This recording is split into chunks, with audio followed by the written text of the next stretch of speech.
छात्रों, आज आपकी 8वीं वर्कशीट में चौथे पार्ट को देखने की कोशिश की गई है। आइए सबसे पहले इसका परिचय प्राप्त करते हैं। Introduction of the lesson. Shridhar Bhaskar Varnekar ने इस पाठ को लिखा है। ये एक गीत है जिसमें चुनौतियों को स्वीकार करते हुए आगे बढ़ने का आह्वान किया गया है। श्रीधर जी राष्ट्रवादी कवि हैं। इस चीज़ को ध्यान दीजिएगा क्योंकि इससे संबंधित एक प्रश्न आगे आएगा। ये राष्ट्रवादी कवि हैं जिन्होंने इस गीत के द्वारा जागरण और कर्मठता का संदेश दिया है। आइए अब इसके एक एक पद को देखते हैं और इसके अन्वय, शब्दार्थ और सरलार्थ को देखते हैं। इसमें पहला पद है, चल चल पुरतो निधेहि चरणम, सदैव पुरतो निधेहि चरणम। चल चल, ये तो आसान है। चल मतलब चलो, पुरतो आगे, निधेहि रखो, चरणम पैर। तो अन्वय क्या हुआ? चल चल पुरतः चरणम निधेहि। चलो चलो, आगे पैर बढ़ाओ या आगे कदम रखो। सदैव पुरतो निधेहि चरणम, हमेशा ही, सदैव सदा में एव की संधि की गई तो सदैव बन गया। पुरतो आगे, पुरतो पुरतः शब्द से बना है। विसर्ग को ओ आदेश हो जाता है एक सूत्र से, ये आगे आप पढ़ेंगे। तो सदैव पुरतो, हमेशा ही आगे कदम बढ़ाइए। निधेहि माने रखो, चरणम। अब इसका सरलार्थ क्या हुआ? चल चल पुरतो निधेहि चरणम, चलो चलो आगे कदम रखो, सदा ही आगे कदम रखो। अब दूसरा पद हम देखते हैं। गिर शिखरे ननु निज निकेतनम। गिर शिखरे, गिर मतलब पहाड़, शिखरे चोटी पर। तो पर्वतों की चोटी पर, पर्वत की चोटी पर निश्चय ही, ननु, ननु मतलब निश्चय ही, निज निकेतनम, निज अपना, निकेतनम घर, निश्चय ही पर्वत की चोटी पर अपना घर है। विनैव यानम नगारोहणम, बिना यान के ही, विनैव, बिना और एव की संधि हुई है तो विनैव बन गई। विनैव बिना ही, यान मतलब वाहन, नगारोहणम, नग मतलब पर्वत, आरोहणम मतलब चढ़ना, मतलब बिना यान के ही हमें पर्वत पर चढ़ना है। अब घर पर्वत पर है तो पर्वत पर तो चढ़ना ही होगा। बलम स्वकीयम भवति साधनम, बल स्वकीयम अपना, भवति होता है, साधनम माध्यम या साधन। अब यहाँ एक आपने सुना होगा, कर बहिया बल आपनो छोड़ पराई आस, या स्वावलंबन की एक झलक पर न्योछावर कुबेर का कोश। तो अपना बल ही वास्तविक साधन होता है, बाकी चीज़ें सिर्फ कहने के लिए होती हैं। तो पर्वत पर जो चढ़ता है, जिसका घर पर्वत पर होता है, वो इस बात को समझेगा कि वहाँ पर हवाई जहाज़ नहीं आएगा कि आप हवाई जहाज़ से अपने घर पे जाएं। जब घर पर्वत पर है तो अपने पैरों से ही, अपने बल से ही उस पर हम चढ़ेंगे।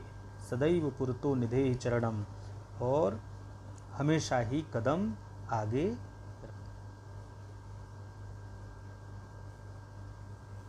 पथि पाषाणा विषमाः प्रखराः, हिंस्राः पशवः परितो घोराः, सुदुष्करं खलु यद्यपि गमनम, सदैव पुरतो निधेहि चरणम। पथि रास्ते में, पाषाणा पत्थर, विषमाः असामान्य या ऊंचे नीचे उबड़ खाबड़, प्रखराः नुकीले तीक्ष्ण, मतलब रास्ते में ऊबड़ खाबड़ और नुकीले पत्थर हैं, पहाड़ हैं। हिंस्राः पशवः, हिंसक पशु हैं, पशु का बहुवचन पशवः। तो पशवः बहुवचन है तो हिंस्राः भी बहुवचन में। विशेषण विशेष्य के अनुसार आएगा। परितो घोराः, परितः चारों तरफ, घोराः मतलब भयानक या भयंकर। तो हिंसक पशु, भयानक और हिंसक पशु चारों तरफ हैं। पहाड़ों पर बहुत सारे पशु भी होते हैं जो हिंसक होते हैं। सुदुष्करम खलु यद्यपि गमनम, यद्यपि जबकि, गमनम जाना, खलु निश्चय ही, सुदुष्करम अत्यंत दुष्कर है। दुष्कर मतलब कठिन, सुदुष्करम मतलब अत्यंत कठिन। तो यद्यपि पहाड़ पर जाना अत्यंत कठिन है, सदैव पुरतो निधे चरणम, तब भी कदम हमें आगे ही बढ़ाना है। अब चौथा देखते हैं। जही ही भीतिम भज भज शक्तिम, विधे ही राष्ट्रे तथानुरक्तिम। जही ही मतलब छोड़ो, भीतिम भय, डर या भय को छोड़ो, भज भज शक्तिम अपनी शक्ति को भजो मतलब शक्ति का आह्वान करो, शक्ति को याद करो। जब हनुमान जी समुद्र लंघन के समय चुपचाप खड़े थे तो जामवंत ने उन्हें उनकी शक्ति का याद कराया और फिर हनुमान जी ने अपने बड़े से स्वरूप को प्रकट किया और समुद्र लंघन किया और सारे कार्य किए। तो जब हमें अपनी शक्तियों का आभास हो जाता है, पुनः स्मरण हो जाता है, तो हम बड़े से बड़ा काम कर सकते हैं। विधे ही राष्ट्रे तथानुरक्तिम, विधे ही रखो, राष्ट्रे राष्ट्र में, देश में, तथा उसी प्रकार, अनुरक्तिम। अब यहाँ देखिए ये अवग्रह का चिन्ह है, अवग्रह का ऐसे, इसको अवग्रह बोलते हैं, लेकिन जब हम इसे पढ़ेंगे तो अ का उच्चारण नहीं करेंगे, तथानुरक्तिम ऐसे बोलेंगे, तथा अनुरक्तिम नहीं बोलेंगे। तो आगे देखिए, विधि ही राष्ट्रे तथानुरक्तिम, राष्ट्र में उसी प्रकार अनुरक्ति विशेष प्रेम विधे ही रखो। कुरु कुरु सततम ध्येय स्मरणम, कुरु माने करो, सततम निरंतर लगातार, ध्येय स्मरणम अपने लक्ष्य का स्मरण। अपने लक्ष्य की प्राप्ति के लिए सबसे आवश्यक चीज़ क्या है कि उसका चिंतन, उसका स्मरण हमेशा होना चाहिए। तो अपने ध्येय का, अपने लक्ष्य का स्मरण करो, बारंबार करो। सदैव पुरतो निधे चरणम, और अपने कदम को निरंतर आगे रखो। तो ये सरलार्थ हुआ। देखो इसमें क्या लिखा है, डर को छोड़ दो, ताकत को याद करो, उसी प्रकार अपने देश से प्रेम भी करो, और सतत अर्थात लगातार अपने उद्देश्य को याद रखो, सदैव आगे ही कदम रखो। अब इन 4 पद्यांशों के आधार पर कुछ प्रश्न आपसे पूछे गए हैं, इनको बड़े ध्यान से देखिए क्योंकि इसमें हिंदी अनुवाद इनका नहीं किया गया है, तो इसे बहुत गौर से आप देखेंगे। स्वकीयम साधनम किम भवति, अब एक पद में उत्तर देना है, तो हमें क्या करना चाहिए, ये स्वकीयम साधनम किम भवति ऐसी जो लाइन है ये आप देखेंगे कि हमारे किस पद में आई है। तो सबसे पहले ऊपर चलें, देखिए कैसे इसको ढूंढते हैं वो जानना ज़रूरी है।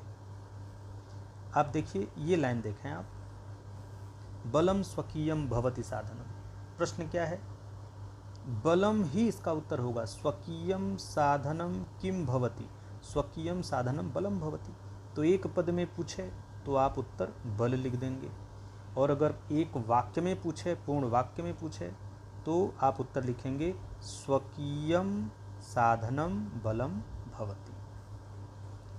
आगे आइए, अगला प्रश्न है, पथिके विषमाः प्रखराः, रास्ते में क्या है जो असामान्य है, उबड़ खाबड़ है और नुकीला है।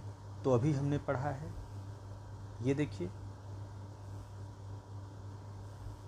पथि पाषाणा विषमाः प्रखरा, रास्ते में असामान्य माने उबड़ खाबड़ और नुकीले क्या हैं, पत्थर हैं। तो आंसर क्या हो जाएगा, इसका उत्तर हो जाएगा पाषाणा। एक पद में उत्तर हो जाएगा पाषाणा। अगला देखिए, तो पथिके विषमाः प्रखरा, इसका उत्तर हो जाएगा पाषाणा।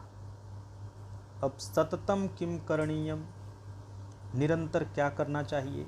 तो चौथे में अभी देखिए हमने क्या यहाँ पढ़ा,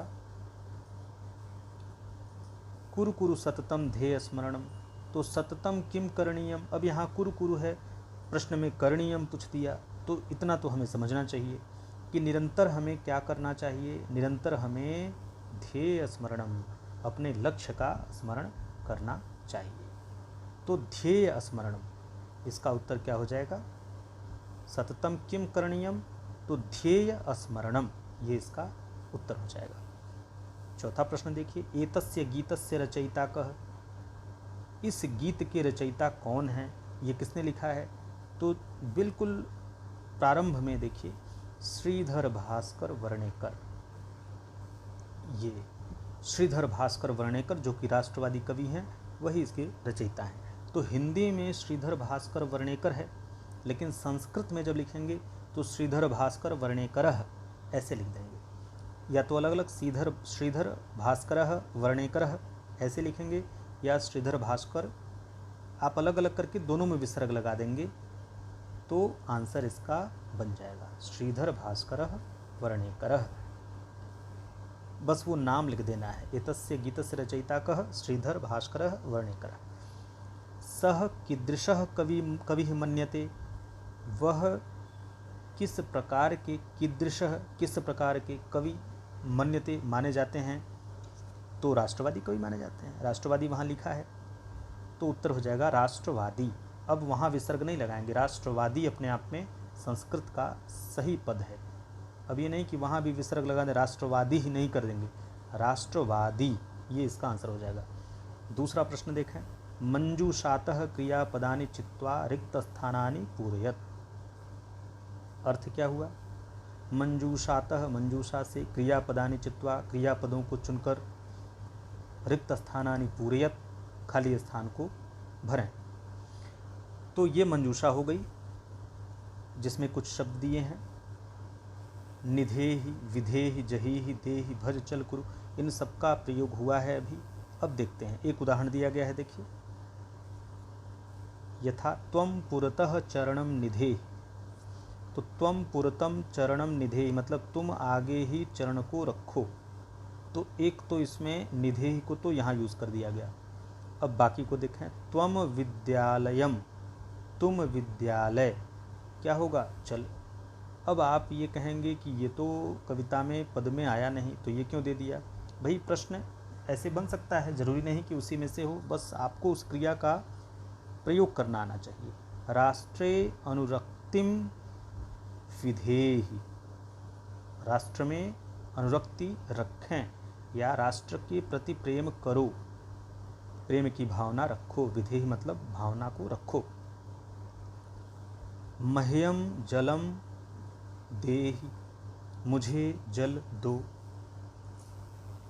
मूढ़ धनागम तृष्णाम, मूढ़ जहीहि धनागम तृष्णाम। अब जहीहि क्यों होगा, जहीहि इसलिए होगा क्योंकि आपके कहीं पर इसका प्रयोग हुआ है, मतलब धनागम तृष्णाम को हम छोड़ दें, धनागम की तृष्णा को हमें छोड़ना है, धन के आने की लालच को, धन के आने के लालच को हमें छोड़ना है। मूढ़ धनागम तृष्णाम, हे मूर्ख, धन के आने की, धन की लालसा, धन के प्रति जो लालसा है, तृष्णा मतलब लालचा, लालसा, लालच, उसको जही मतलब छोड़ दो।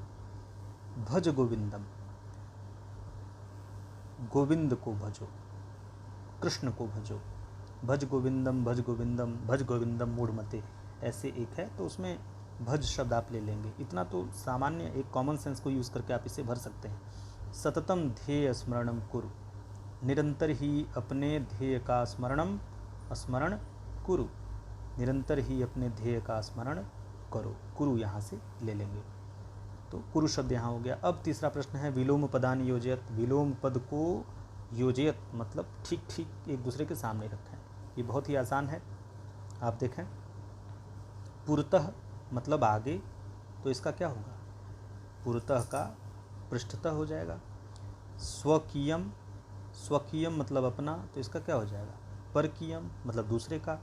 भीति, भय, भय का साहस।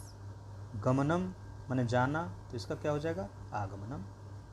तो इस तरीके से ये जितने प्रश्न दिए इनका ये आंसर हो गया। यदि आप इसे अच्छे से 2 बार 3 बार पढ़ेंगे तो बिल्कुल ये बहुत आसान पाठ है, इसे आप कर सकते हैं। परीक्षा में आपको बिल्कुल भी कोई समस्या नहीं होगी। हाँ, बस ये है कि 1-2 प्रश्न जो इससे थोड़ा सा इधर उधर पूछा जाता है उसमें बच्चे परेशान होते हैं, लेकिन अगर आप इसे अच्छे से समझ लिए हैं तो प्रश्न कैसा भी पूछे आपको दिक्कत नहीं होगी। आपने इतने ध्यान से सुना, समझा, मैं अनुग्रहित हूँ। आप सभी का धन्यवाद।